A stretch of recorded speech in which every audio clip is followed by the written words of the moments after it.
Hey guys, welcome back to my new channel. This is Ankit Maich. तो आज जो है आपकी जो रेट की पात्रता एग्जाम है उसके लिए हम हिंदी शिक्षण विधियां पढ़ने वाले हैं। और हम जो जितनी भी आपके टीचिंग मेथड से रिलेटेड सवाल हैं वो सारे एक ही क्लास में हम कंप्लीट करने की कोशिश करेंगे। और ये जो आपका है हिंदी टीचिंग मेथड का आपका सिलेबस है, इसमें भाषा शिक्षण की विधियाँ, भाषा शिक्षण के उपागम, भाषा दक्षता का विकास, भाषाई कौशलों का विकास, हिंदी भाषा शिक्षण में चुनौतियाँ, शिक्षण अधिगम सामग्री, भाषा शिक्षण में मूल्यांकन, समग्र एवं सतत मूल्यांकन, उपचारात्मक शिक्षण, ये आपका जो है हिंदी शिक्षण विधियों का जो है सिलेबस है।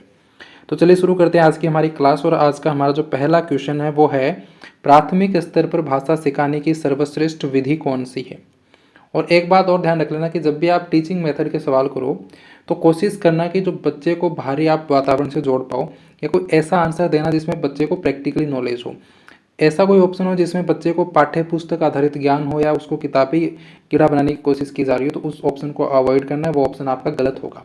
ठीक है। तो जो हमारा पहला क्वेश्चन है कि प्राथमिक स्तर पर भाषा सिखाने की सर्वश्रेष्ठ विधि कौन सी है। पहला ऑप्शन है बच्चों के साथ कविता गाना, या बच्चों को कहानी सुनाना, या बच्चों को पाठ्य पुस्तक पर आधारित वीडियो कार्यक्रम दिखाना, या बच्चों को भाषा का प्रयोग करने के विविध अवसर देना। तो इसका जो सही आंसर है वो ऑप्शन नंबर 4 होगा यहाँ पर, क्योंकि बच्चा खुद से प्रयोग करके सीख रहा है। तो आपको इस तरीके का ऑप्शन चूज करना जिसमें बच्चा एक्टिव हो, बाहरी दुनिया से वो जुड़ा हो, सिर्फ किताबी ज्ञान तक वो सीमित ना हो। तो इन चारों ऑप्शन में से जो सही ऑप्शन होगा ऑप्शन 4 होगा कि बच्चों को भाषा का प्रयोग करने के विविध अवसर हमें देने हैं। नेक्स्ट क्वेश्चन है, नाटक शिक्षण में कक्षा अभिनय प्रणाली के प्रयोग से शिक्षक एवं बच्चों का समय व्यर्थ होता है, या पात्र अनुसार बच्चों द्वारा अभिनय से सीखने की प्रक्रिया में तेजी आती है, या बच्चों पर विपरीत प्रभाव पड़ता है, या उपरोक्त में से कोई नहीं। तो देखो, कक्षा अभिनय प्रणाली से शिक्षक एवं बच्चों का समय व्यर्थ होता है, ये तो कोई बात नहीं हुई। या बच्चों पर विपरीत प्रभाव पड़ता है, तो ऐसा भी नहीं है। तो आपका जो सही ऑप्शन हो जाएगा ऑप्शन नंबर 2 हो जाएगा कि पात्रानुसार बच्चों द्वारा अभिनय से सीखने की प्रक्रिया में तेजी आती है, क्योंकि इसमें बच्चे करके सीखते हैं। नेक्स्ट हमारा क्वेश्चन है, कहानी, कविता, गीतों और नाटकों के माध्यम से बच्चे केवल मूल्यों का अर्जन करते हैं, या केवल अपनी तर्क शक्ति का विकास करते हैं, या अपनी सांस्कृतिक धरोहर से जुड़ते हैं, या फिर केवल मनोरंजन प्राप्त करते हैं। एक बात और ध्यान रखना, जहां भी ऑप्शन में ओनली या फिर केवल आ जाए तो वो भी उस ऑप्शन को जो है वीक करता है। ठीक है। तो जैसे यहाँ पर आपका ये बाकी 3 ऑप्शन में तो वैसे ही आपका केवल दे रखा है, तो ये ऑप्शन वैसे ही नहीं हो सकते। इसका ऑप्शन 3 आपका सही हो जाएगा, क्योंकि कहानी, कविता, गीतों और नाटकों के माध्यम से केवल मूल्यों का अर्जन नहीं होता, बाकी चीज़ें भी होती हैं। केवल उनकी तर्क शक्ति का ही विकास नहीं होता, बाकी की चीज़ें भी तो होती हैं। केवल मनोरंजन ही थोड़ी होता है। तो इसलिए जो केवल वाले ऑप्शन जो होते हैं वो थोड़े से कम सही होते हैं। तो इसलिए ऑप्शन नंबर 3 आपका सही होगा कि कहानी, कविता, गीतों और नाटकों के माध्यम से बच्चे जो है अपनी सांस्कृतिक धरोहर से जुड़ते हैं। नेक्स्ट क्वेश्चन है, भाषा अर्जन में महत्वपूर्ण है। भाषा अर्जन करने में सबसे ज़्यादा महत्वपूर्ण क्या है? भाषा के विभिन्न रूपों का प्रयोग, या फिर भाषा का व्याकरण, या फिर पाठ्य पुस्तक, या भाषा का शिक्षक। तो भाषा अर्जन के लिए सबसे जो महत्वपूर्ण चीज़ है वो है कि भाषा के विभिन्न रूपों का प्रयोग। ठीक है, क्योंकि भाषा का व्याकरण, पाठ्य पुस्तक, वो तो अगेन वो रटने वाली चीज़ें हो गई। तो भाषा के विभिन्न रूपों का जो प्रयोग है वो भाषा अर्जन में सबसे अधिक महत्वपूर्ण है। नेक्स्ट हमारा क्वेश्चन है, कहानी सुनाने से क्या होता है? बच्चों की कल्पना शक्ति व चिंतन शक्ति का विकास होता है, या बच्चे प्रसन्न होते हैं, या बच्चे कक्षा में एकाग्रचित होकर शांत बैठते हैं, या फिर बच्चे अनुशासित होते हैं। तो हम कहानी क्यों सुनाते हैं बच्चों को? ताकि उनकी कल्पना शक्ति और चिंतन शक्ति का विकास हो। तो ऑप्शन नंबर 1 आपका सही आंसर हो जाएगा। नेक्स्ट क्वेश्चन है, उच्च प्राथमिक स्तर पर कहानी रचना के लिए उपयोगी सामग्री होगी। यहाँ पर ध्यान रख लेना कि उच्च प्राथमिक स्तर पर पूछा है। तो उच्च प्राथमिक स्तर पर कहानी रचना के लिए जो उपयोगी सामग्री है वो आपका श्यामपट्ट भी होगा, चित्रकथाएं भी होंगी, और फ्लैश कार्ड भी होगा। तो ये जो तीनों ही आपकी उपयोगी सामग्री हैं, तो इसलिए जो सही आंसर हो जाएगा ये सभी। नेक्स्ट हमारा क्वेश्चन है, वाद विवाद प्रतियोगिता का ही एक रूप है। वाद विवाद प्रतियोगिता का ही कौन सा रूप है? यहाँ पर विमर्श विधि है, या प्रबोधन विधि है, या प्रवचन विधि है, या फिर रूपरेखा विधि है। तो वाद विवाद प्रतियोगिता का एक रूप जो है वो है आपका विमर्श विधि। नेक्स्ट क्वेश्चन है, निम्न में से कौन सी विधि उच्च कक्षाओं से संबंधित है? यहाँ पर उच्च कक्षा, यहाँ पर ध्यान रख लेना, क्वेश्चन में प्राथमिक स्तर का भी पूछ सकता है, माध्यमिक स्तर का भी पूछ सकता है, या फिर उच्च कक्षा के लिए भी आपको पूछ सकता है। तो वैसे ही यहाँ पर उच्च कक्षा से पूछा है। खेल विधि, या विमर्श विधि या फिर अनुकरण विधि या फिर चित्र रचना विधि। तो यहाँ पर जो खेल विधि है, अनुकरण विधि है, चित्र रचना विधि है, ये तो प्राथमिक स्तर के लिए आपकी होती हैं। उच्च कक्षा के लिए जो है विमर्श विधि होती है। तो ऑप्शन नंबर 2 आपका सही आंसर होगा। नेक्स्ट हमारा जो क्वेश्चन है वो है कि मौखिक रचना के विविध रूप से संबंधित विषय वस्तु नहीं है। मौखिक रचना से ऑप्शन है आपके संवाद, वर्णन करना, वाद विवाद या फिर पत्र। तो संवाद, वर्णन करना और वाद विवाद ये तो मौखिक रचना से संबंधित हैं, लेकिन जो पत्र है वो तो लिखने से संबंधित होता है, क्योंकि पत्र तो लिखा जाता है। तो ये मौखिक रचना से संबंधित नहीं है। तो इसलिए ऑप्शन नंबर 4 आपका सही आंसर हो जाएगा, क्योंकि यहाँ पर नहीं ही पूछा है। नेक्स्ट क्वेश्चन है, कहानी शिक्षण में किस बात को ध्यान में रखना आवश्यक है? कथा वस्तु बालकों के स्तरानुसार हो, उसमें गतिशीलता एवं क्रमबद्धता हो, कथा वस्तु में भयानकता एवं विविधता न हो, या फिर उपयुक्त सभी। तो इसका जो आंसर होगा वो उपयुक्त सभी होगा, क्योंकि कहानी शिक्षण में जो है कथा वस्तु बालकों के स्तरों के अनुसार होनी चाहिए, उसमें गतिशीलता एवं क्रमबद्धता भी होनी चाहिए, और कथा वस्तु में भयानकता भी ना हो। तो इसलिए ऑप्शन नंबर 4 आपका सही आंसर होगा। नेक्स्ट हमारा जो क्वेश्चन है वो है कि कहानी बच्चों को बहुत पसंद है। कहानी शिक्षण में एक अध्यापक को किस उद्देश्य पर विशेष बल नहीं देना चाहिए? यहाँ पर पूछा है कि नहीं देना चाहिए। कहानी बच्चों को बहुत पसंद है, लेकिन कहानी शिक्षण में एक अध्यापक को किस उद्देश्य पर विशेष बल नहीं देना चाहिए? ऑप्शन है, कहानी के द्वारा बालक जीवन की सुंदरता के दर्शन होते हैं, कहानियाँ ही एक सबसे अच्छा साधन है जो बालकों का मनोरंजन करती हैं, कहानी द्वारा बालकों की कल्पना शक्ति तथा तर्क शक्ति का विकास किया जा सकता है, और कहानी के द्वारा बालकों को भाषा का अच्छा ज्ञान कराया जा सकता है। तो देखिए, कहानी के द्वारा बालक जीवन की सुंदरता के दर्शन होते हैं, ये बात तो सही है। कहानी द्वारा बालकों की कल्पना शक्ति और तर्क शक्ति का भी विकास होता है, तो ये भी ऑप्शन आपका सही हो जाएगा। और कहानी के द्वारा बालकों को भाषा का भी हम ज्ञान करा सकते हैं, तो ये भी ऑप्शन सही हो जाएगा। लेकिन ऑप्शन नंबर 2 जो है वो कह रहा है कि कहानियाँ ही एक सबसे अच्छा साधन है जो बालकों का मनोरंजन करती है। ऐसा तो नहीं है, कहानी के अलावा और बाकी चीज़ें भी हैं जिनसे बालकों का मनोरंजन होता है। तो इसलिए ऑप्शन नंबर 2 जो है आपका यहाँ पर सही हो जाएगा। नेक्स्ट हमारा क्वेश्चन है कि व्याकरण का मुख्य उद्देश्य निम्न में से किसका विकास करना है? पढ़ने के कौशल का विकास करना है, या फिर बोलने के कौशल का विकास करना है, या फिर लिखने के कौशल का विकास करना है? तो व्याकरण से तो पढ़ने, बोलने और लिखने सभी कौशलों का विकास होता है। तो इसलिए ऑप्शन नंबर 4 आपका सही आंसर हो जाएगा। नेक्स्ट हमारा क्वेश्चन है, निम्न में से क्या व्याकरण की मुख्य विशेषता है? भाषा की शुद्धता, या भाषा का शरीर विज्ञान, या फिर शब्द अनुशासन, या ये सभी? तो इसमें भी जो है आपका ये सभी आंसर हो जाएगा, क्योंकि व्याकरण, भाषा की शुद्धता, शब्द अनुशासन, इसमें सब कुछ होता है। नेक्स्ट हमारा जो क्वेश्चन है वो है कि निम्नलिखित में से निबंध शिक्षण का उद्देश्य नहीं है। इनमें से निबंध शिक्षण का कौन सा उद्देश्य नहीं है? शब्द भंडार में वृद्धि करना, यह तो निबंध शिक्षण का उद्देश्य है। पाठ से प्रयुक्त कठिन शब्दों का अर्थ बताना और व्याख्या करने की क्षमता, ये भी है। कविता पाठ का सस्वर वाचन करना, नहीं ये तो नहीं है। या पाठ में आए प्रमुख तथ्यों, विचारों और भाषा से अवगत होने की योग्यता, ये भी है। तो यहाँ पर नहीं पूछा है, तो नहीं जो है ऑप्शन नंबर 3 हो जाएगा। कविता पाठ का सस्वर विकास करना ये निबंध शिक्षण का उद्देश्य नहीं है, बाकी तीनों जो है निबंध शिक्षण के उद्देश्य हैं। तो इसलिए ऑप्शन नंबर 3 आपका सही आंसर हो जाएगा। नेक्स्ट हमारा क्वेश्चन है, शिक्षण की दृष्टि से कौन सी कविता किस स्तर पर उपयुक्त नहीं रहती है? कौन सी कविता किस स्तर पर उपयुक्त नहीं रहती है पूछा है। तो प्रारंभिक स्तर पर बाल गीत, ये तो सही है। माध्यमिक स्तर पर घटना प्रधान कविताएं, ये भी सही है। उच्च स्तर पर साहित्यिक कविताएं, ये भी सही है। प्रारंभिक स्तर पर उद्बोध कविता नहीं, प्रारंभिक स्तर पर बाल गीत, यह सही होगा। तो ऑप्शन नंबर 4 जो है ये आपका सही आंसर हो जाएगा, क्योंकि यहाँ पर नहीं पूछा है। नेक्स्ट क्वेश्चन है, गीत विधि किस स्तर की कक्षाओं के लिए उचित है? तो गीत विधि जो है वो प्रारंभिक स्तर की कक्षाओं के लिए आपकी उचित होती है, यह आपका सही हो जाएगा।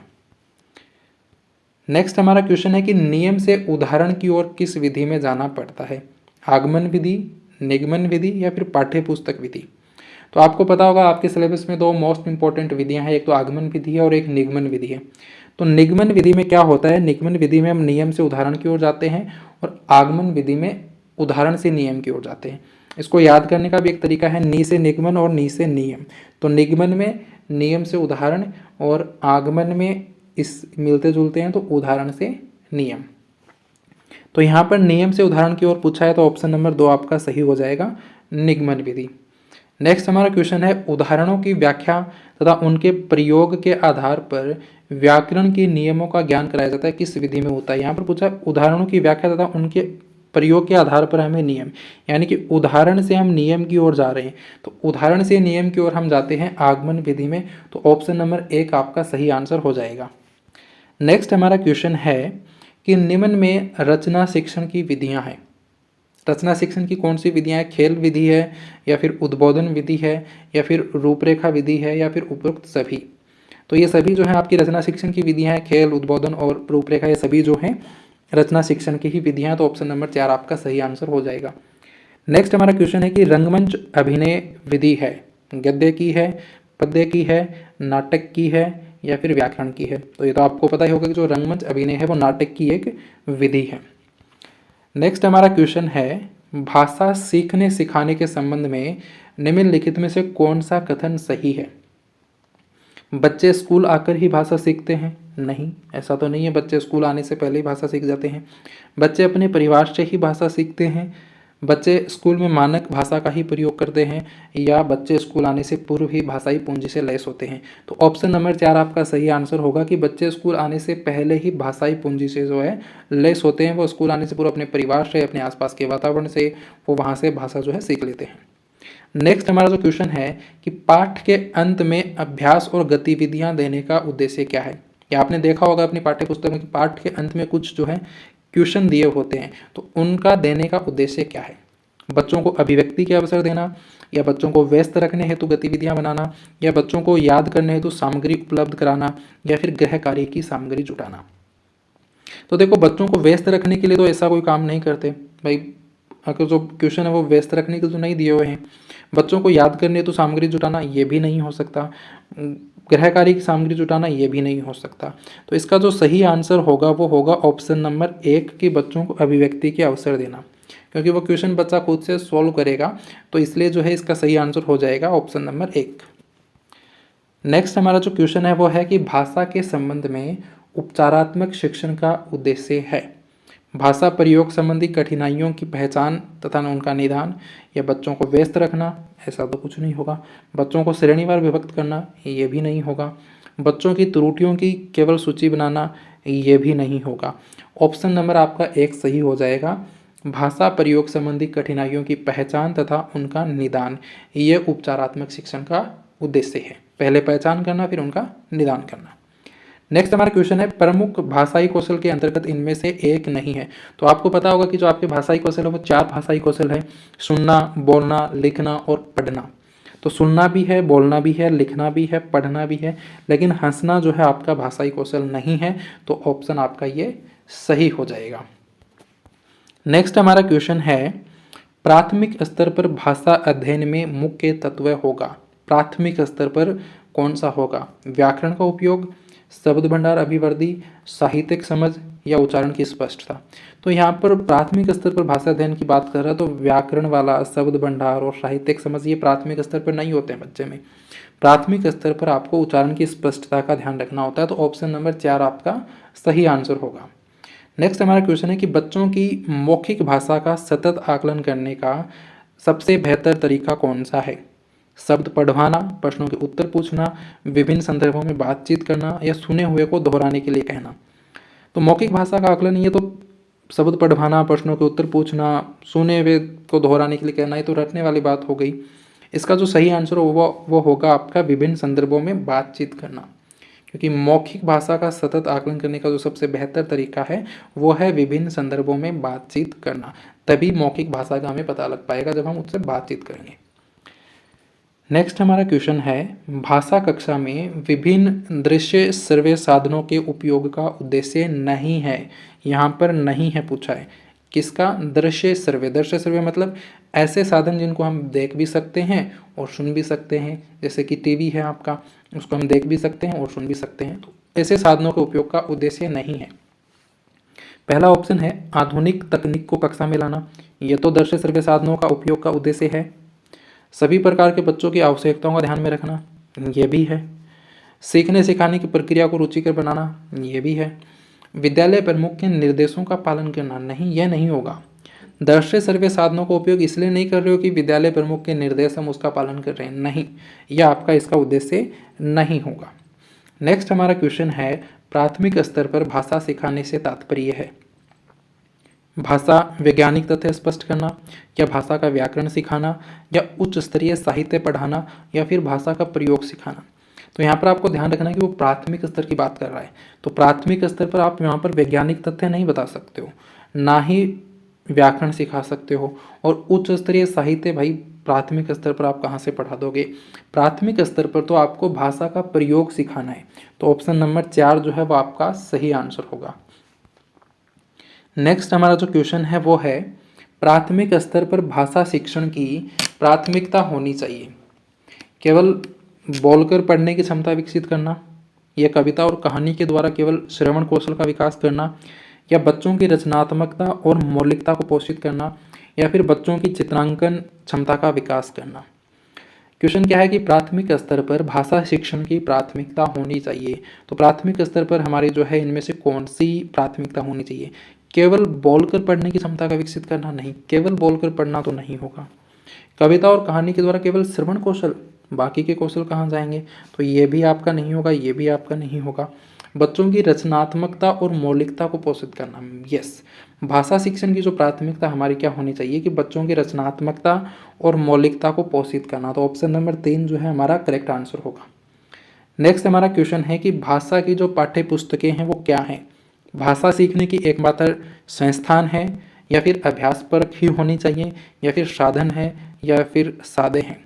तो जो भाषा की पाठ्य पुस्तकें हैं वो क्या हैं, वो साधन हैं, ये आपको याद रखना है। नेक्स्ट हमारा क्वेश्चन है, पत्र पत्रिकाएं भाषा सीखने में त्रुटियों को बढ़ावा देती हैं, या फिर केवल बड़ों के पढ़ने की वस्तु हैं, या फिर साधक हैं या बाधक हैं। तो पत्र पत्रिकाएं त्रुटियों को तो बढ़ावा नहीं देती हैं, इनसे तो हमें कुछ सीखने को मिलता है। और बड़ों के पढ़ने की वस्तु, तो ऐसा भी नहीं है कि पत्र पत्रिकाएं सिर्फ बड़ों के पढ़ने के लिए होती हैं, छोटे भी पढ़ सकते हैं, तो ये भी गलत हो गया। पत्र पत्रिकाएं भाषा सीखने में बाधक हैं, नहीं, बाधक नहीं है, साधक हैं। तो ऑप्शन नंबर 3 आपका जो है करेक्ट आंसर यहाँ पर हो जाएगा। नेक्स्ट हमारा क्वेश्चन है, प्राय बच्चे बच्चियाँ विद्यालय में स्वयं को अभिव्यक्त करने में संकोच करते हैं, ऐसा क्यों होता है। वे भाषा नहीं जानते हैं, या उन्हें अभिव्यक्ति का ज्ञान नहीं है, या वे जिस भाषा में सहज अभिव्यक्त कर सकते हैं वह प्राय विद्यालयों में स्वीकृत नहीं होती है, या शिक्षक शिक्षिका व बाकी साथी उनका मजाक उड़ाते हैं। तो बच्चे बच्चियां जो हैं विद्यालय में स्वयं को अभिव्यक्त करने में संकोच करते हैं, क्योंकि वे जिस भाषा में सहज अभिव्यक्ति कर सकते हैं वह प्राय विद्यालयों में स्वीकृत नहीं होती है। आपका ये ऑप्शन सही होगा, क्योंकि विद्यालयों में आपको पता है प्राय या तो इंग्लिश या फिर हिंदी यूज़ की जाती है, और बच्चा जो है सबसे ज़्यादा कंफर्टेबल अपनी जो मदर टंग है, जो भाषा उसके घर पर बोली जाती है, उसमें वो सबसे ज़्यादा कंफर्टेबल रहता है। तो इसलिए जो है अपनी वो अभिव्यक्ति नहीं कर पाता है, क्योंकि वहाँ पर जो है वो भाषा स्वीकृत नहीं होती है विद्यालय में। तो इसलिए ऑप्शन नंबर 3 आपका सही आंसर होगा। नेक्स्ट हमारा क्वेश्चन है, बच्चों की मौखिक अभिव्यक्ति का विकास करने के लिए सबसे कम प्रभावी तरीका कौन सा है। मौखिक अभिव्यक्ति के विकास करने के लिए सबसे कम प्रभावी तरीका कौन सा है। संवाद, अदायगी, व्याकरण आधारित संरचना अभ्यास, या अपने अनुभवों का वर्णन करना, या बातचीत करना। तो संवाद, अदायगी, अपने अनुभवों का वर्णन करना, बातचीत करना, ये तो मौखिक अभिव्यक्ति के विकास में सबसे महत्वपूर्ण प्रभावी हैं, लेकिन व्याकरण आधारित संरचना अभ्यास जो है ये कम प्रभावी है। तो इसलिए ऑप्शन नंबर 2 हो जाएगा, क्योंकि व्याकरण आधारित संरचना अभ्यास ही मौखिक अभिव्यक्ति के विकास में उतना प्रभावी तरीका नहीं होगा। नेक्स्ट हमारा क्वेश्चन है, भाषा सीखने के लिए कौन सा कारक सर्वाधिक महत्वपूर्ण है। समृद्ध भाषिक वातावरण, या फिर भाषा के व्याकरणिक नियम, या फिर पाठ पर आधारित प्रश्नोत्तर, या फिर भाषा की पाठ्य पुस्तक। तो भाषा सीखने के लिए इनमें से कौन सा कारक जो है सबसे अधिक महत्वपूर्ण है। तो भाषा का व्याकरणिक नियम, भाषा पर पाठ पर आधारित प्रश्नोत्तर, भाषा की पाठ्य पुस्तक, रटने वाली बात हो गई। भाषा सीखने के लिए जो सबसे ज़्यादा महत्वपूर्ण चीज़ होगी वो होगी समृद्ध भाषिक वातावरण। ऑप्शन नंबर 1 आपका करेक्ट आंसर इसमें होने वाला है। नेक्स्ट हमारा क्वेश्चन है कि बच्चों में भाषा सीखने की क्षमता एवं समझ विकसित हो, इसके लिए आवश्यक है कि जिस भाषाई को शैली में वक्ता व बच्चा सहज हो उसी का प्रयोग करना चाहिए, या फिर जिस भाषाई शैली में वक्ता सहज हो उसी का प्रयोग करना चाहिए, या फिर जिस भाषाई शैली में वक्ता असहज हो वह बच्चा सहज हो उसी का प्रयोग करना चाहिए, या जिस भाषाई शैली में वक्ता सहज हो वह बच्चा असहज हो उसी का प्रयोग करना चाहिए। तो बच्चों में भाषा सीखने की क्षमता एवं समझ विकसित हो, इसके लिए आवश्यक है कि जिसमें वक्ता भी सहज हो और बच्चा भी सहज हो, दोनों ही उसमें कंफर्टेबल या सहज होने चाहिए। तो इसलिए ऑप्शन नंबर 1 आपका करेक्ट आंसर हो जाएगा। और साथ साथ में आपको जो है ये लिखते जाना है कि आपके कौन से आंसर करेक्ट हो रहे हैं, कौन से रॉन्ग हो रहे हैं। वीडियो पूरा होने के बाद आपको बताना है कमेंट में लिख कर कि आपने के कितने आंसर जो है इनमें से सही हुए हैं। यहाँ पर आज मैंने लगभग 100 क्वेश्चन लिए हैं, तो इसमें आपकी लगभग जो पूरी हिंदी की जो टीचिंग मेथड है वो ऑलमोस्ट कंप्लीट इसमें हो जाएंगी, और ये एक हम रिवीजन कर रहे हैं। तो इसलिए मैं ज़्यादा डिटेल में भी नहीं बता रहा हूँ, क्योंकि एकदम आप आपके एग्जाम के 7-8 दिन हो रहे हैं, तो उससे जस्ट पहले आप इससे एक बार आप वीडियो से गो थ्रू हो जाओगे तो आपका जो पढ़ा हुआ जो कंसेप्ट है वो एक बार फिर से रिवाइज हो जाएगा। तो अब हमारा जो नेक्स्ट क्वेश्चन है वो हम देखते हैं। तो नेक्स्ट क्वेश्चन है कि पढ़ने में बाधा नहीं है, सारे नियम पहले ही बता डालना, या उच्चारण पर ही जोर देते रहना, या फिर सटीकता पर ही जोर देना, या फिर लिखी हुई चीज़ का अर्थ निकालना। इनमें पूछा है कि पढ़ने में बाधा नहीं है, नहीं है पूछा है, तो सारे नियम पहले ही बता डालना, ये तो एक तरीके से बाधा वाली बात हो गई। सिर्फ उच्चारण पर जोर देते रहना, सटीकता पर ही जोर देना, ये तो तीनों बाधा वाला काम करेंगे। लेकिन लिखी हुई चीज़ का अर्थ निकालना ये पढ़ने में बाधा नहीं है, ये तो इसमें सहयोग करेगी। तो ऑप्शन नंबर 4 आपका जो है करेक्ट आंसर हो जाएगा। नेक्स्ट हमारा क्वेश्चन है कि इंसान और जानवर की भाषा में क्या फ़र्क है। ध्वनि का फ़र्क है, सुरों का फ़र्क है, या इंसानों की भाषा को सांकेतिक ध्वनि चिन्हों या संकेतों के माध्यम से निर्धारित किया गया है जबकि जानवरों की भाषा को नहीं, या उपरोक्त में से तीनों सही हैं। तो इंसान और जानवर की जो भाषा में फ़र्क है कि जो इंसानी भाषा उसको हम संकेतों के माध्यम से निर्धारित कर सकते हैं, लेकिन जानवरों की भाषा को हम नहीं कर सकते हैं। तो ऑप्शन नंबर 3 आपका जो है करेक्ट आंसर हो जाएगा। नेक्स्ट हमारा क्वेश्चन है कि बोलना कौशल में क्या महत्वपूर्ण है। जो बोलने का कौशल है उसमें सबसे महत्वपूर्ण क्या है, मधुर वाणी होना, या फिर संदर्भ एवं स्थिति के अनुसार अपनी बात कह सकना, या स्पष्ट एवं शुद्ध उच्चारण होना, या फिर आलंकारिक भाषा का प्रयोग करना। तो जो सबसे महत्वपूर्ण है वो क्या है कि संदर्भ और स्थिति के अनुसार अपनी बात कह सकना। आपकी वाणी तो बहुत मधुर है, लेकिन आप संदर्भ या स्थिति के अनुसार अपनी बात कह ही नहीं पा रहे हो, तो फिर उसका कोई मतलब नहीं है। तो बोलने कौशल में जो सबसे अधिक महत्वपूर्ण है वो है कि संदर्भ एवं स्थिति के अनुसार अपनी बात कह सकना। नेक्स्ट हमारा क्वेश्चन है कि बच्चों के लेखन कौशल का मूल्यांकन करने के लिए कौन सी विधि बेहतर हो सकती है। लेखन कौशल का मूल्यांकन हमें करना है तो सुंदर लेख का अभ्यास करना, या फिर अपने अनुभवों को लिखना, या श्रुत लेख, या पाठ आधारित प्रश्नों के उत्तर लिखना। तो सुंदर लेख का अभ्यास करना, श्रुत लेख, पाठ आधारित प्रश्नों के उत्तर लिखना, ये तो वही रटी रटाई चीज़ हो गई। अपने अनुभवों को लिखेगा तो वो बच्चा अपने आप को वहाँ पर अभिव्यक्त करेगा। तो लेखन कौशल के मूल्यांकन में जो सबसे बेहतर जो विधि होगी वो होगी अपने अनुभवों को लिखना। नेक्स्ट हमारा क्वेश्चन है, जो बच्चे विशेष रूप से पढ़ने में कठिनाई महसूस करते हैं वे डिस्ग्राफिया से ग्रसित हैं, या फिर मंदबुद्धि हैं, या फिर डिसलेक्सिया से ग्रसित हैं, या फिर सीखने में अक्षम हैं। तो जो पढ़ने में कठिनाई महसूस करते हैं उन्हें बोलते हैं डिसलेक्सिया से ग्रसित होते हैं, और जो लिखने में कठिनाई महसूस करते हैं वो डिस्ग्राफिया से ग्रसित होते हैं। नेक्स्ट हमारा क्वेश्चन है, उच्च प्राथमिक स्तर पर भाषा सीखने को प्रभावित करता है बच्चों द्वारा किया जाने वाला सुलेख, शिक्षक का भाषा शिक्षण संबंधी रवैया, या शिक्षक द्वारा ली गई लिखित परीक्षा, या भाषा संबंधी गृह कार्य।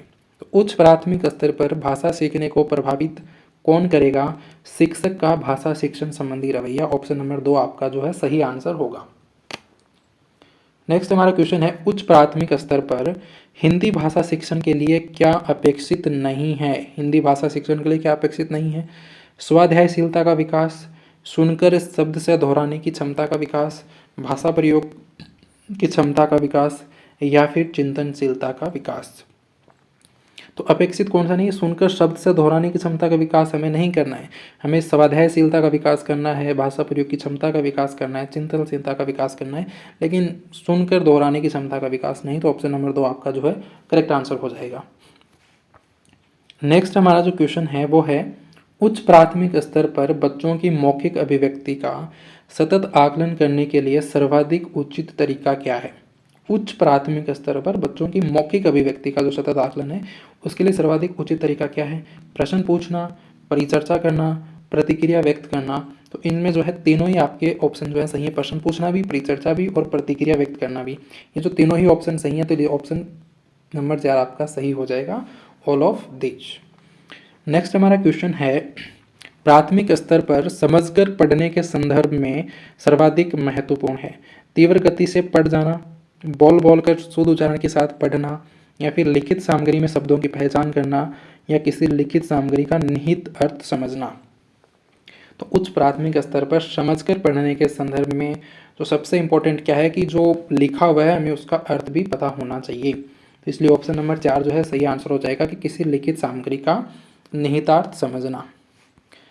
नेक्स्ट हमारा क्वेश्चन है, भाषा शिक्षण में पाठ्य पुस्तकों के अतिरिक्त कौन सा सबसे कम प्रभावशाली है।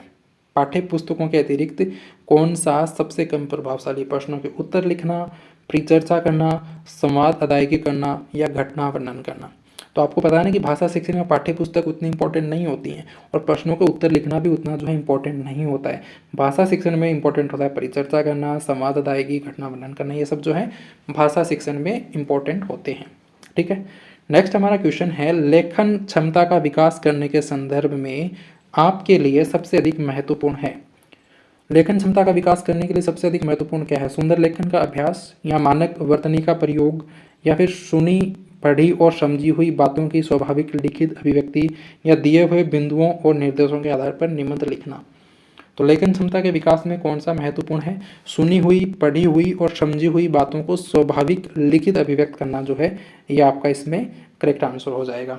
नेक्स्ट हमारा जो क्वेश्चन है,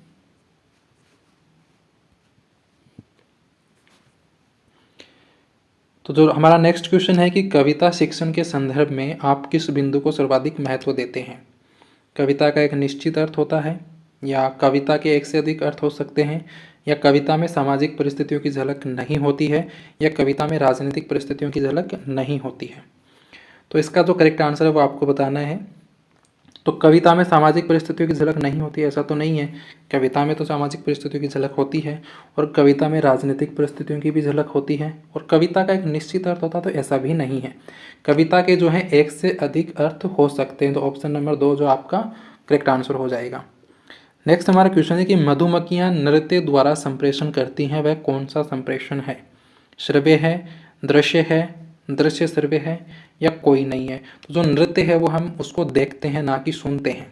नृत्य देखा जाता है, सुना नहीं जाता है, तो इसलिए जो है आपका दृश्य वाला ऑप्शन सही हो जाएगा। नृत्य जो है एक दृश्य संप्रेषण है। नेक्स्ट हमारा क्वेश्चन है कि बच्चों में लेखन कौशल की समझ का विकास कैसे किया जा सकता है? कहानी बोलकर, निबंध लिखवाकर, या श्यामपट्ट पर लिखवाकर, या उपरोक्त सभी। तो हमें लेखन कौशल यानी लिखने के कौशल का जो विकास है वो कहानी बोलकर, निबंध लिखवाकर, या श्यामपट्ट पर लिखवाकर, तीनों ही तरीके से हम कर सकते हैं। तो ऑप्शन नंबर 4 आपका सही आंसर हो जाएगा। नेक्स्ट हमारा क्वेश्चन है, बोलना एवं लिखना भाषा के किस पक्ष को प्रदर्शित करता है? तो आपको पता होगा कि आपके भाषा के 4 कौशल होते हैं, आपका सुनना, बोलना, लिखना और पढ़ना। तो उसमें से 2 तो जो होते हैं वो अभिव्यक्ति पक्ष के होते हैं, 2 जो हैं ग्रहण पक्ष के होते हैं। बोलना और लिखना जो है, बोलकर और लिखकर हम अभिव्यक्त करते हैं, तो ये जो है अभिव्यक्ति पक्ष को प्रदर्शित करते हैं। सुनकर और पढ़कर हम ग्रहण करते हैं, तो ये ग्रहण पक्ष को प्रदर्शित करते हैं। तो बोलना और लिखना जो है भाषा के अभिव्यक्ति पक्ष को प्रदर्शित करते हैं, तो ऑप्शन नंबर 1 राइट होगा। और जो ग्रहण पक्ष में इसमें सुनना और पढ़ना आएगा। ठीक है, नेक्स्ट हमारा क्वेश्चन है, ध्वनियों में विभेदीकरण के लिए कौन सा भाषा कौशल प्रयुक्त होगा? सुनना, या फिर पढ़ना, या फिर लिखना, या फिर उपयुक्त सभी। तो यहाँ पर बात हो रही है ध्वनियों की। तो ध्वनियों में विभेदीकरण तो आप सुनकर ही कर सकते हो, पढ़कर और लिखकर तो नहीं कर सकते हो। तो ऑप्शन नंबर 1 आपका सही हो जाएगा। नेक्स्ट हमारा क्वेश्चन है, वाचन शिक्षण का उद्देश्य है बालकों को स्वर के आरोह अवरोह का अभ्यास कराना, या फिर बालकों को उचित ध्वनि के साथ वाचन का अभ्यास कराना, या धारा प्रवाह वाचन की योग्यता प्रदान करना, या फिर उपयुक्त सभी। तो इसका आंसर कौन सा होगा? तो वाचन शिक्षण के तो ये सभी उद्देश्य हैं। बालकों को स्वर के आरोह अवरोह का अभ्यास भी कराना है कि कहाँ पर आपको स्पीड बढ़ानी है, कहाँ पर कम करनी है। बालकों को उचित ध्वनि के साथ वाचन का अभ्यास भी कराना है, और धारा प्रवाह वाचन की योग्यता भी प्रदान करना है। तो ये सभी इसके जो है करेक्ट आंसर हैं। नेक्स्ट हमारा क्वेश्चन है, बच्चों के लेखन कौशल का मूल्यांकन करने के लिए कौन सी विधि बेहतर हो सकती है? सुंदर लेख का अभ्यास करना, अपने अनुभवों का लिखना, श्रुत लेख या पाठ आधारित प्रश्नों के उत्तर लिखना। तो ये क्वेश्चन तो अब तक आपको याद ही हो गया होगा कि अपने अनुभवों को लिखना। बाकी चीज़ें जो है रटने वाली जैसे आंसर हमें नहीं देने हैं, अपने जितना हो सके अपने अनुभवों को शेयर करना है, जितना हो सकते बच्चों को अभिव्यक्ति जो है करने का मौका देना है। तो इस तरीके के आपको ऑप्शन चूज करने हैं।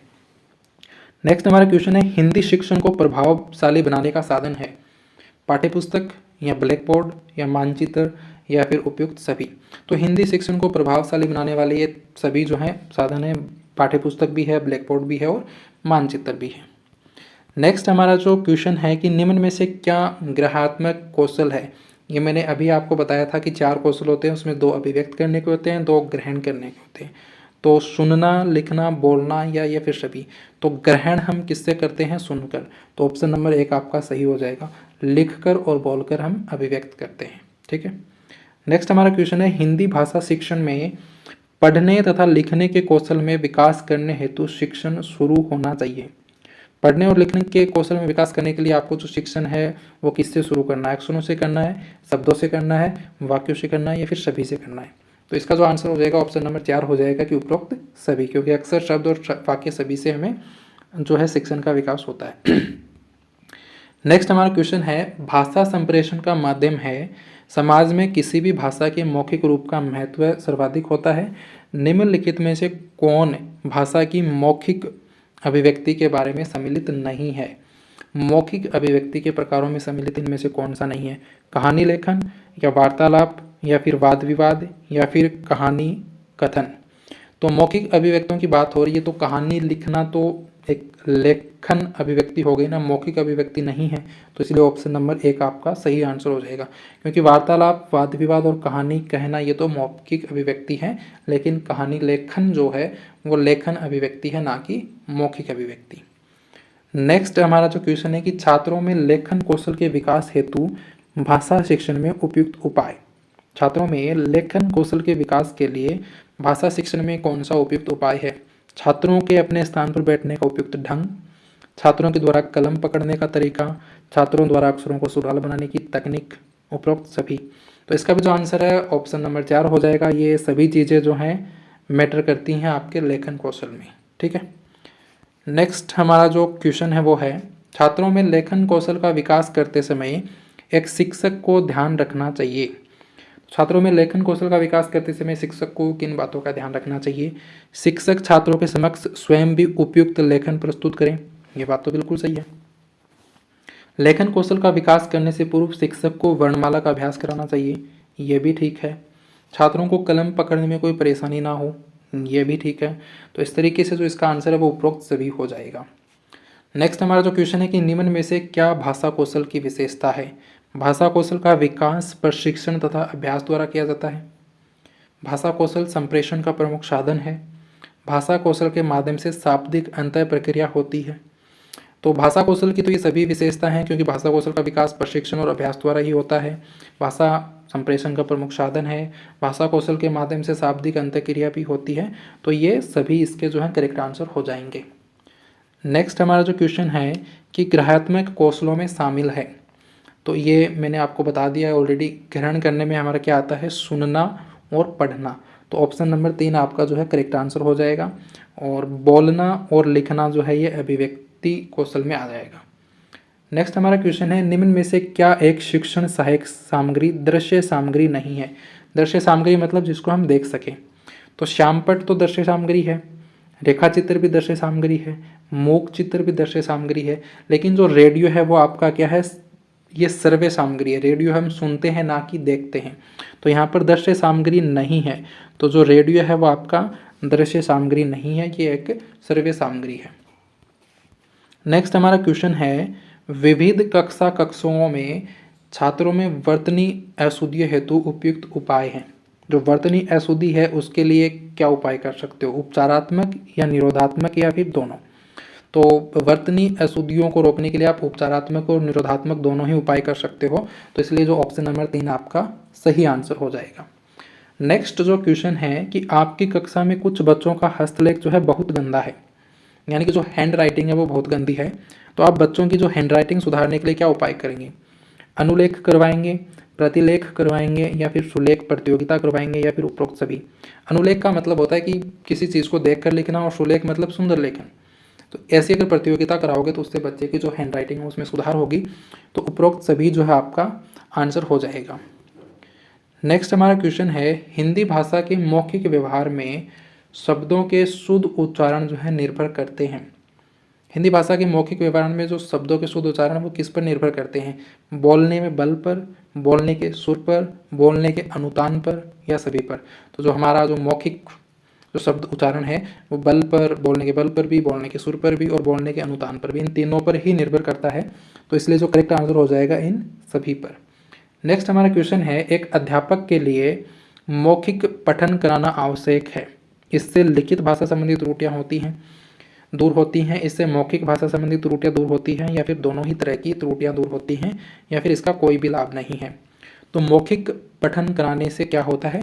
इससे लिखित भाषा और मौखिक भाषा दोनों से ही संबंधित जो है त्रुटियां दूर होती है। तो ऑप्शन नंबर 3 आपका जो है इसमें करेक्ट आंसर हो जाएगा। नेक्स्ट हमारा क्वेश्चन है, निम्न में से श्रवण कौशल सिखाने के लिए कौन सी शैक्षिक क्रियाएं नहीं होनी चाहिए? श्रवण कौशल सिखाने के लिए कौन सी शैक्षिक क्रियाएं नहीं होनी चाहिए? स्वरों व व्यंजनों का उच्चारण ये तो होना चाहिए। अध्यापक द्वारा सस्वर वाचन ये भी होना चाहिए। वाद विवाद प्रतियोगिता भी होनी चाहिए। लेकिन कक्षा में कठोर नियंत्रण आपको नहीं करना है, इससे जो है श्रवण कौशल नहीं होगा। तो इसलिए ऑप्शन नंबर 3 आपका जो है इसका आंसर हो जाएगा, क्योंकि यहाँ पर नहीं ही पूछा है। नेक्स्ट हमारा क्वेश्चन है, किसी पाठ का आरंभ व अंत किस स्वर में करना चाहिए? मंद, तेज, या फिर पूरा पाठ ही समान स्वर में पढ़ना चाहिए? तो ये बात आपको ध्यान रखनी है कि जब भी कोई पाठ का आरंभ और अंत करना है तो वो मंद स्वर में करते हैं। मंद स्वर में ही उसको शुरू करते हैं और मंद स्वर में ही उसको एंड करते हैं। तो ऑप्शन नंबर 1 आपका जो है सही आंसर हो जाएगा। नेक्स्ट हमारा क्वेश्चन है, मौन वाचन किसके सहारे किया जाता है? कान के सहारे, आंखों के सहारे, मुख के सहारे, या फिर जीभ के सहारे? तो मौन वाचन का मतलब होता है कि एकदम मौन रहकर किसी चीज़ को पढ़ना, यानी आप किसी चीज़ को पढ़ रहे हो बट बिना आवाज़ निकाले चुपचाप मौन रहकर पढ़ रहे हो। तो मौन रहने में आपकी जो इनमें से कौन सी चीज़ एक्टिव है? मौन वाचन कान के सहारे तो नहीं करते हो, मुख के सहारे भी नहीं करते हो, जीभ के सहारे भी नहीं करते हो। मौन वाचन तो आपका जो है आंखों के सहारे होता है, आप सिर्फ देखते हो और उसके पढ़ते हो, बोलते तो आप हो ही नहीं ना। तो मौन वाचन जो है वो आंखों के सहारे किया जाता है। नेक्स्ट हमारा क्वेश्चन है कि बच्चों में बोलने से क्या होता है? अभिव्यक्ति को व्यक्त करने की क्षमता पैदा हो जाती है, दूसरों को परेशान करने का कौशल विकसित हो जाता है, या कक्षा में एकाग्रचित होकर बैठने लगते हैं, या कक्षा का वातावरण खराब कर देते हैं।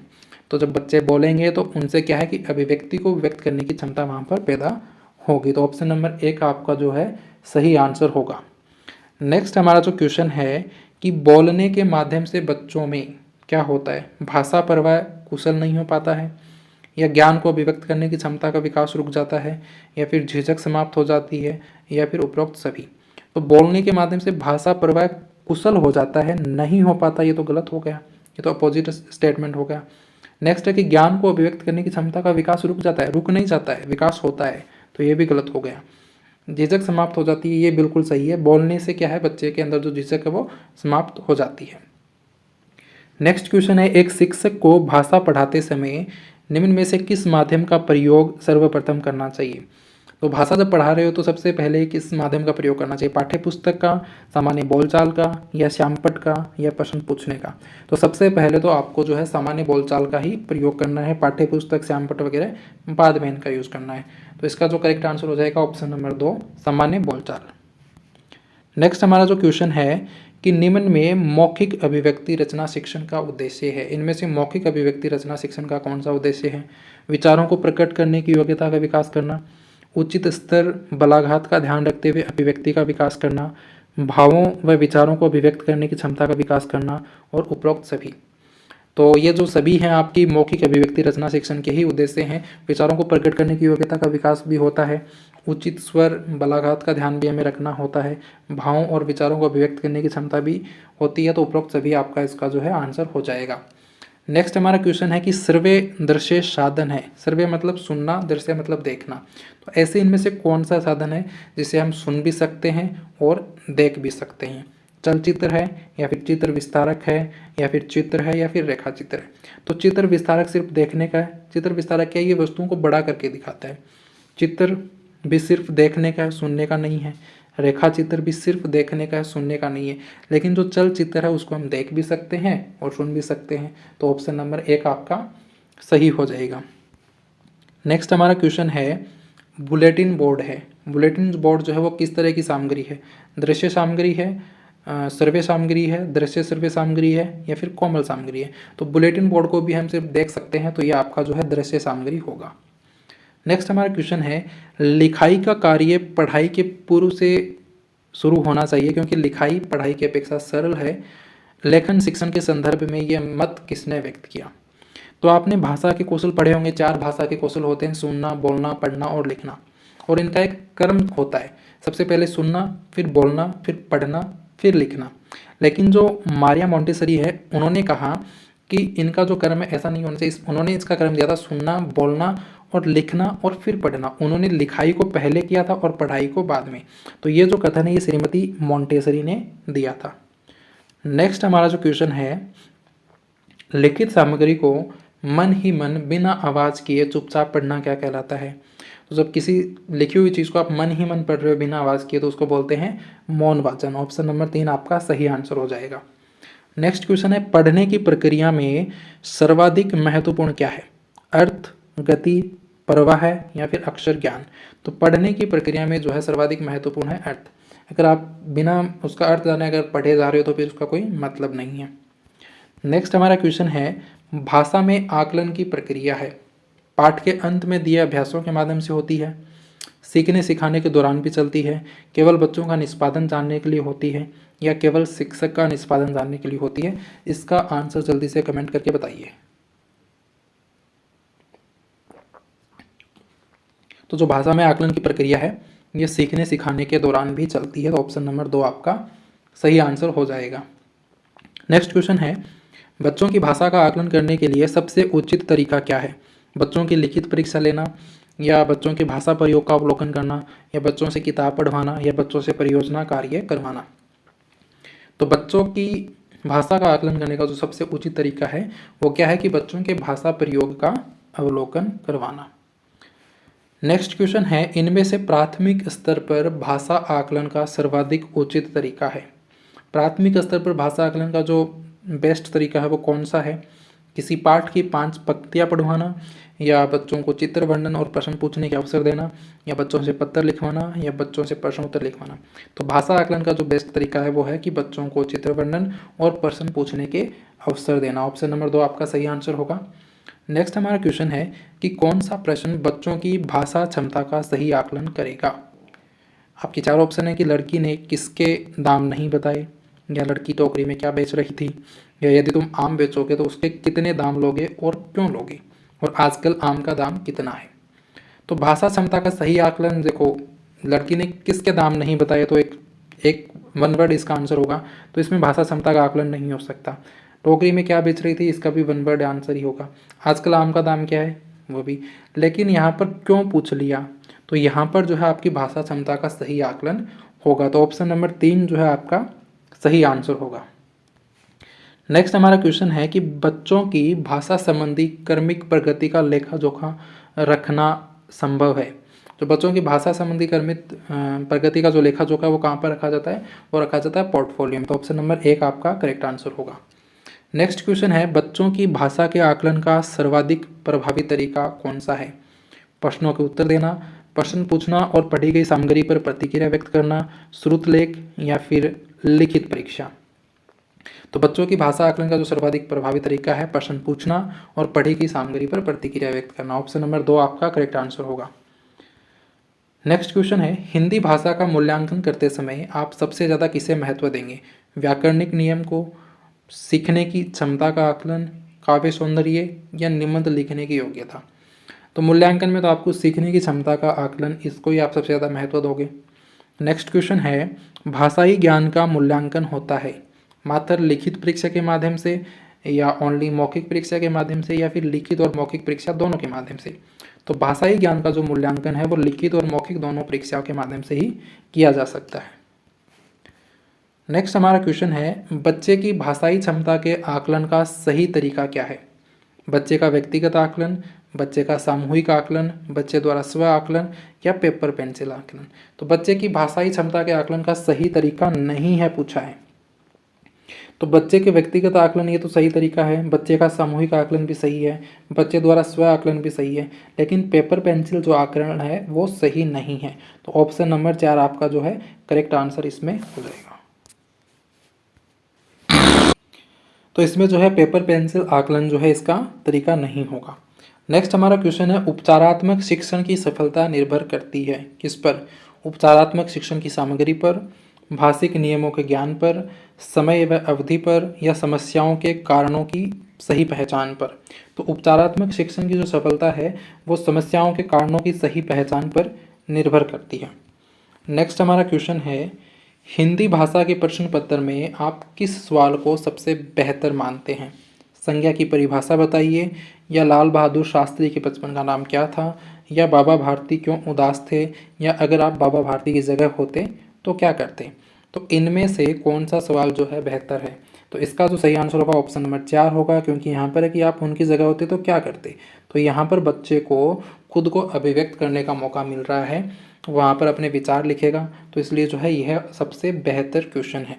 बाकी सब में तो रटा रटाया आपको आंसर देना है। नेक्स्ट हमारा क्वेश्चन है कि बच्चों के भाषा विकास की क्रमिक प्रगति का रिकॉर्ड रखने में कौन सा सर्वाधिक सहायक है? तो इसमें जो है आपका पोर्टफोलियो हो जाएगा। नेक्स्ट हमारा क्वेश्चन है, पिछड़े बालकों के शिक्षण को प्रभावी बनाने के लिए उपचारात्मक उपाय है। ऐसे बालकों को सोचने का पर्याप्त अवसर प्रदान करना, या ऐसे बालकों को कक्षा में आगे बढ़ाना, या फिर ऐसे बालकों को हतोत्साहित ना करना, या फिर उपरोक्त सभी। तो पिछड़े बालकों को शिक्षण को प्रभावी बनाने के लिए तो ऐसे बालकों को सोचने के पर्याप्त अवसर भी हमें देने हैं, ऐसे बालकों को कक्षा में आगे बढ़ाना है, ऐसे बालकों को हतोत्साहित भी नहीं करना, उन्हें प्रोत्साहित करना है। तो उपरोक्त सभी इसका आंसर हो जाएगा। नेक्स्ट हमारा क्वेश्चन है, किस मूल्यांकन के अंतर्गत छात्रों की शाब्दिक अभिव्यक्ति, उनके मत एवं दृष्टिकोण की योग्यता, भाषा प्रवाह, तार्किक शक्ति का पता चलता है? तो उनकी शाब्दिक अभिव्यक्ति, भाषा प्रवाह है, इनका कौन से मूल्यांकन से पता चलेगा? तो भाषा प्रवाह का इसका जो है हमें मौखिक मूल्यांकन से पता चलेगा। तो ऑप्शन नंबर 1 आपका सही होगा। नेक्स्ट हमारा क्वेश्चन है, भाषा शिक्षण में मूल्यांकन हेतु निम्नलिखित में से किस प्रकार के प्रश्न होना सर्वोत्तम उपयुक्त है?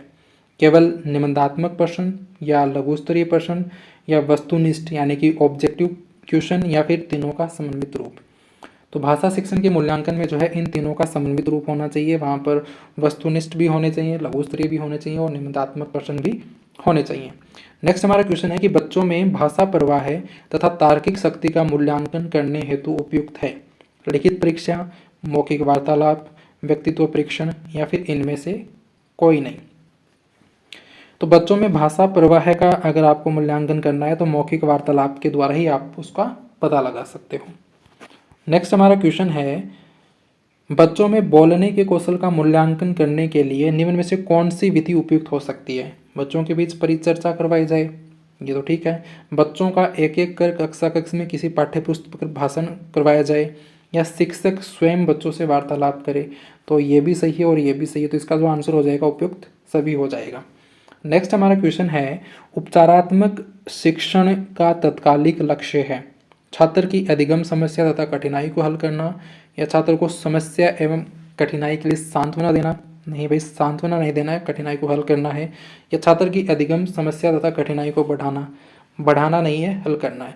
तो उपचारात्मक शिक्षण का जो लक्ष्य है छात्र की अधिगम समस्या तथा कठिनाई को हल करना है। नेक्स्ट हमारा क्वेश्चन है, मूल्यांकन का उद्देश्य नहीं है। इनमें से मूल्यांकन का कौन सा उद्देश्य नहीं है? यह जांचना कि बालकों ने योग्यताओं, कुशलताओं, रुचियों आदि को स्वयं ने किस सीमा तक ग्रहण किया है। तो यह तो मूल्यांकन का उद्देश्य है। बालकों की समस्याओं, विफलताओं आदि का निर्धारण करना और दोषों को जानना, ये भी मूल्यांकन का उद्देश्य है। बालकों के विकास को निरंतर गति देने में सहायता देना, ये भी है। कुशल खिलाड़ी बनाना जो है मूल्यांकन का उद्देश्य नहीं है। तो इसलिए ऑप्शन नंबर 4 आपका जो है सही आंसर हो जाएगा। नेक्स्ट हमारा क्वेश्चन है, सतत समग्र मूल्यांकन में विद्यार्थी की गतिविधि को देखा जाता है। सतत और समग्र मूल्यांकन में विद्यार्थी की कौन सी गतिविधि को देखा जाता है? शैक्षिक गतिविधि, या सहगामी गतिविधि, या कक्षा अंतःक्रिया, या फिर उपरोक्त सभी? तो सतत मूल्यांकन में इन सभी को देखा जाता है। नेक्स्ट हमारा क्वेश्चन है, आपके विद्यालय का परीक्षा परिणाम संतोषप्रद नहीं रहता है तो आप क्या करेंगे? योग्य एवं निष्ठावान परिश्रमी अध्यापकों की नियुक्ति करेंगे, बिल्कुल। मासिक परीक्षा की व्यवस्था कर निदानात्मक कार्य करना तथा उपचारात्मक शिक्षण देना, बिल्कुल ये भी करेंगे। व्यक्तिनिष्ठ इंडिविजुअल शिक्षण की व्यवस्था कर प्रत्येक छात्र की कठिनाइयों का निवारण करेंगे, ये भी ठीक है। यानी कि उपरोक्त सभी आपका जो है आंसर हो जाएगा। नेक्स्ट क्वेश्चन है, सतत एवं व्यापक मूल्यांकन की विशेषता नहीं है। विद्यार्थी के विकास पक्षों पर जोर न देना, विद्यार्थी का नियमित मूल्यांकन करना, ये तो इसकी विशेषता है। गुणवत्तापूर्ण मूल्यांकन, ये भी विशेषता है। विद्यार्थी की संप्राप्ति में सुधार करना, ये भी विशेषता है। यहाँ पर विशेषता नहीं पूछा है तो ऑप्शन नंबर 1 इसकी विशेषता नहीं होगी। विद्यार्थी के विकास के पक्षों पर जोर न देना, ये मूल्यांकन की विशेषता नहीं है। नेक्स्ट हमारा क्वेश्चन है, BS ब्लूम ने शिक्षा में कौन सा नवीन आयाम दिया? तो BS ब्लूम ने जो है मूल्यांकन उपागम दिया है। नेक्स्ट हमारा क्वेश्चन है, इनमें से कौन सा प्रश्न बच्चों के भाषा आकलन की दृष्टि से सर्वाधिक उपयोगी है? 4 ऑप्शन है। पहला ऑप्शन है, ईदगाह कहानी को अपनी भाषा में सुनाइए। ईदगाह कहानी में हामिद ने क्या खरीदा? ईदगाह कहानी की मुख्य घटनाएं बताइए, या ईदगाह कहानी के मुख्य पात्र का नाम बताइए। तो इसका जो करेक्ट आंसर होगा, हाँ क्या टाइम होगा, तो इसका जो करेक्ट आंसर हो जाएगा वो हो जाएगा ईदगाह कहानी को अपनी भाषा में सुनाइए, क्योंकि इसमें जो बच्चा है अपनी खुद की भाषा में इसको सुनाएगा। तो इसलिए ऑप्शन नंबर 1 आपका जो है सही आंसर हो जाएगा। तो ये आज के हमारे कुछ लगभग 100 क्वेश्चन थे। आई होप ये वीडियो आपको पसंद आया होगा। अगर वीडियो पसंद आया तो वीडियो को लाइक